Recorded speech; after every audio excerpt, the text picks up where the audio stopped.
Thank you for joining us. I'm Clara Benitez Cortez. Here's what we are working on for you. A new desalination plant is being proposed for Corpus Christi. Some are asking if the privately funded project is too good to be true. We break down the new business proposal. And police are cracking down on illegal e-bike riding in Corpus Christi. We will show you how many bikes have been impounded and how riders are responding. And pack your patience if you're heading to the beach, while your trip on the Port Aransas Ferry could take a lot longer this summer. KRIS 6 News starts now.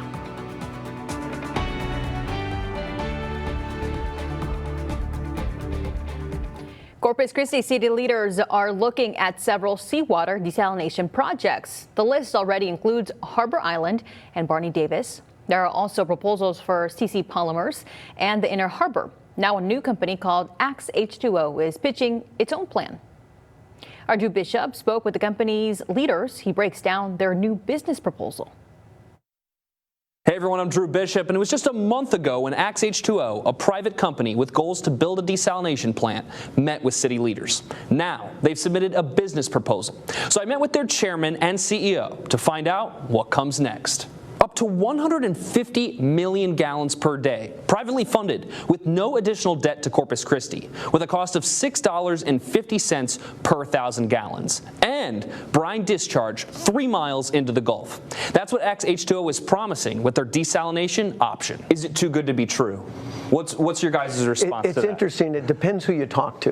When we talk to desal experts, their first reaction is, why are you charging so much? And so we're competitive with worldwide pricing in desal. So this isn't unique to us or unique to Corpus Christi.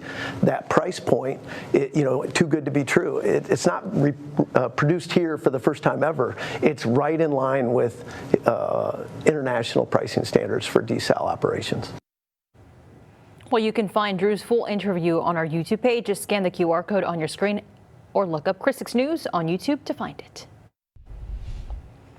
In Corpus Christi, police have a man behind bars for murder after a deadly altercation. Officers arrested 41-year-old Manuel Anthony Rodriguez. Police responded to a fight on Valdez Drive Monday night. They found Rodriguez with injuries. He directed officers to a home nearby on Bloomington Street. That is where police found another injured man. Medics rushed that second man to the hospital, where he later died. Investigators say the two men knew each other. Rodriguez was treated at the hospital before going to jail. Police say the investigation is still ongoing. I'm your neighborhood news reporter, Jacob Daniels, and CCPD said they were going to crack down on e-bikes, and the numbers show they're keeping that promise. In April, Corpus Christi police started targeting illegal riding. They promised citations and impounds, and by the end of May, officers responded to 19 calls, and they impounded 14 bikes and issued 12 citations. Neighbors say they see fewer bikes on the streets, and the riding community is taking notice. Local fabricator Miguel Osorio says his group is stepping up to help. And ultimately, it's our fault those calls are coming in. So we can keep each other more accountable and keep the community safer. Osorio says his group is offering safety courses, and they're also helping younger riders learn the rules of the road, and he hopes the city sees them trying to be a part of the solution. Jacob, thank you. Well, it is another hot and humid day across the coastal bend. Let's bring in Chief Meteorologist Stephanie Lauber for a look at your weather forecast. Stephanie, will we see any rain to cool us down? Well, a few lucky people have seen a quick little passing chispa today. That was really about it. Just a few showers riding in on the predominant wind. And if you'll notice, the clouds kind of telling the story. Look at this view from the CCAC camera out at Sunset Island. Do you notice those clouds kind of look perfectly lined up? Those are called cloud streets, and we've seen some of that today as those clouds kind of made their way inland. Just the right conditions to get a few little showers out of there. One going right over Choke Canyon earlier this afternoon. It's perfect. That's what we'd love to see, but it didn't last very long. Already has scooted off inland. So that's really the kind of weather pattern we're in. Maybe a stray shower. Not meaningful rainfall that is going to be a whole help to us. So let's check in on the temperature with the KRIS 6 Neighborhood Weather Network, starting in that same area up in Live Oak County.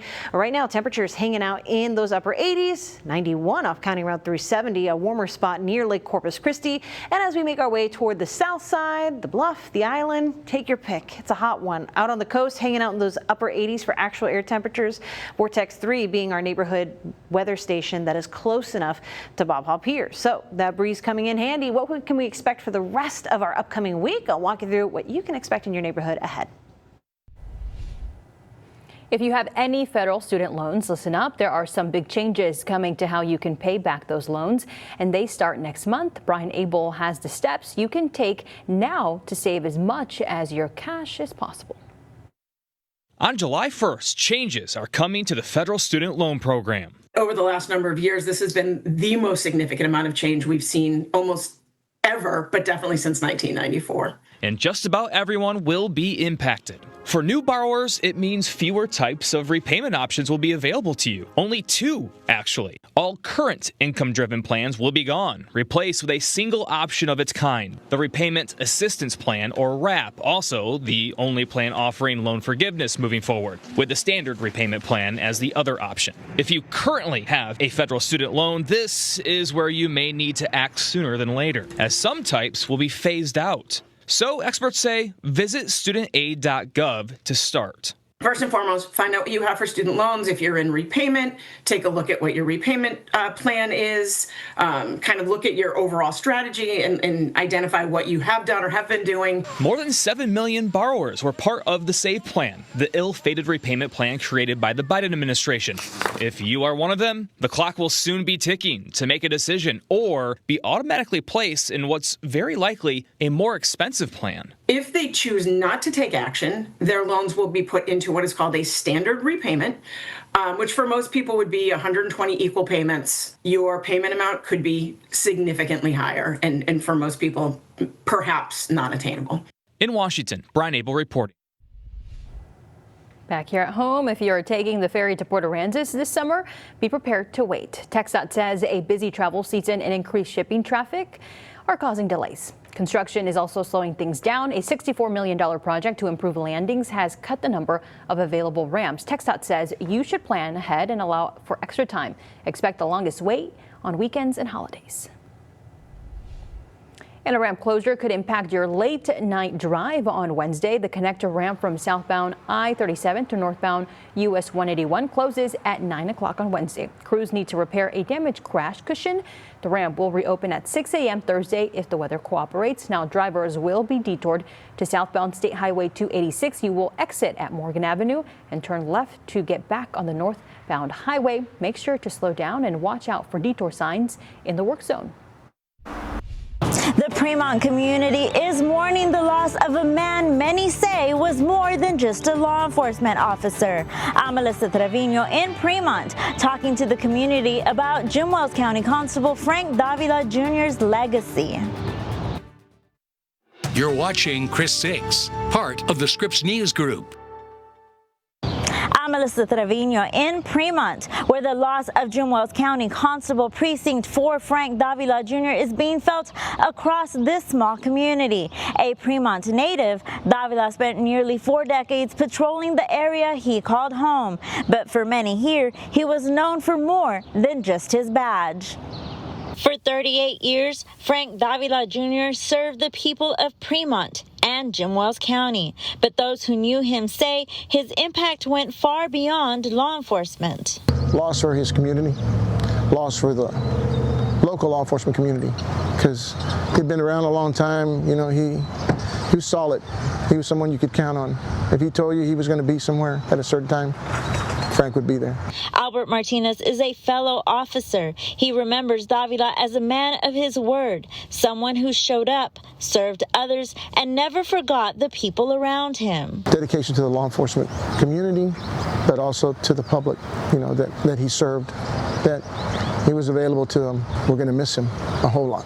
Martinez says Davila should be remembered for his dedication, not only to law enforcement, but to the people he served. He says Davila always made himself available to his community. Like, he knew almost everyone's name by heart, and everyone was a friend. To Colton Smith, Davila wasn't just an officer, he was a role model. Frank Davila was for me, I would consider the embodiment of a good man. He came with you with the type of respect that you wanted to be treated with, and he only expected you to be the same. Smith says Davila expected people, especially young men, to hold themselves to a higher standard. He remembers him as a man of good ethics who led by example. Frank Davila was a good role model for anybody to look up to, especially as not only as a man, but as in the law enforcement.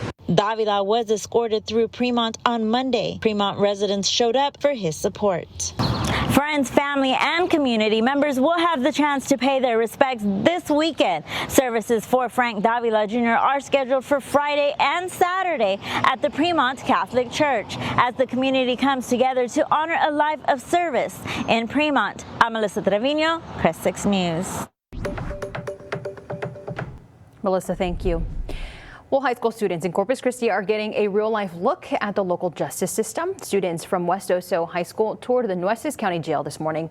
The visit is part of the 5th Annual Youth Government Academy. The program gives teens a front row seat to local politics and law enforcement. Organizers say seeing the system up close leaves a lasting impression.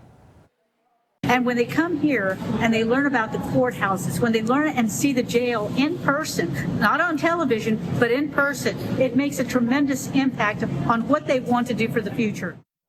The Youth Government Academy continues through the rest of the week. Students will also watch court proceedings and learn about local job opportunities.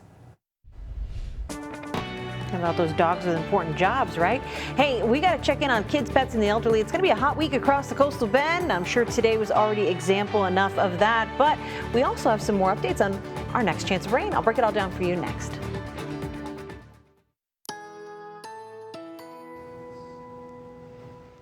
Hey there, happy Tuesday. It is a good Tuesday for us, especially if you were one of the lucky ones who had a quick passing shower, because that's all that there was. This is the kind of forecast we've been trying to tell you about, where it's just sunny, oppressively humid, very summer-like.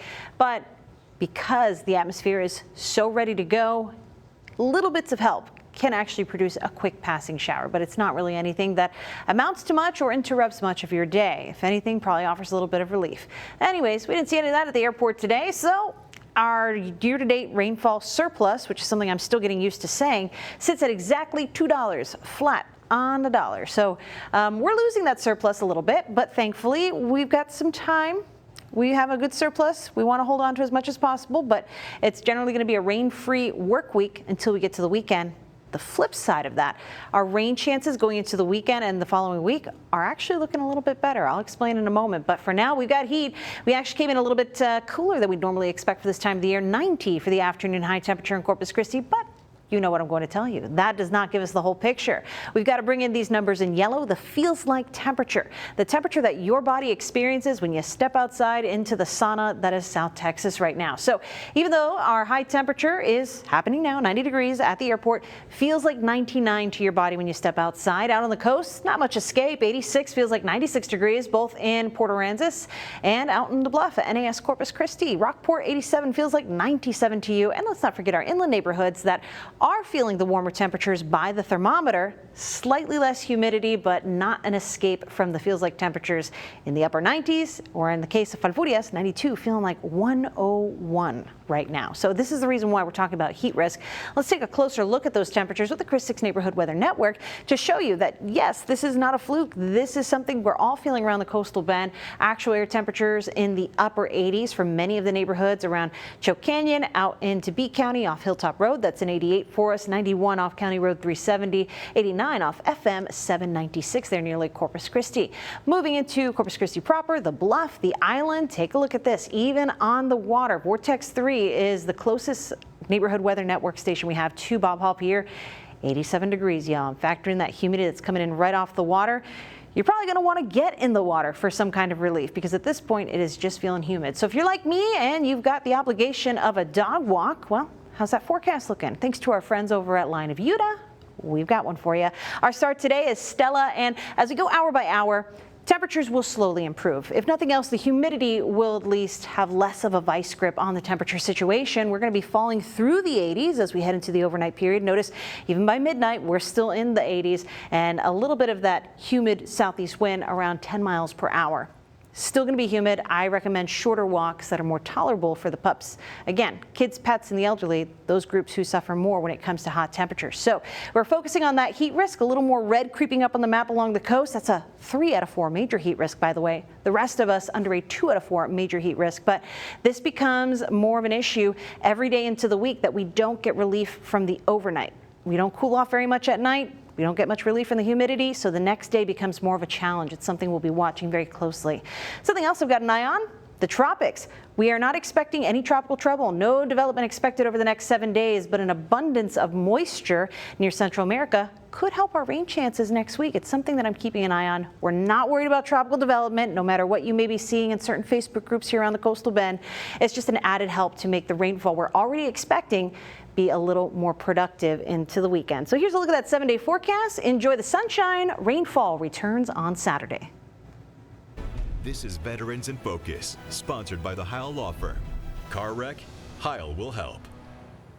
Many military deployments focus on combat, but one local psychologist focused on people.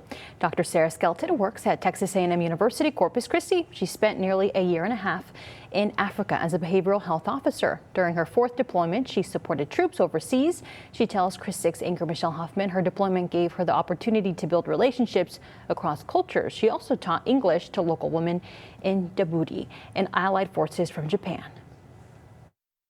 Your camera roll is so colorful. It looks like you also got to experience different cultures as well. How do you think that helps the work that you do? I think people don't think about that, but actually we have a strong history in the military of culture and inclusion and understanding the environments that we're working in, and understanding the context makes us more efficient, makes us better.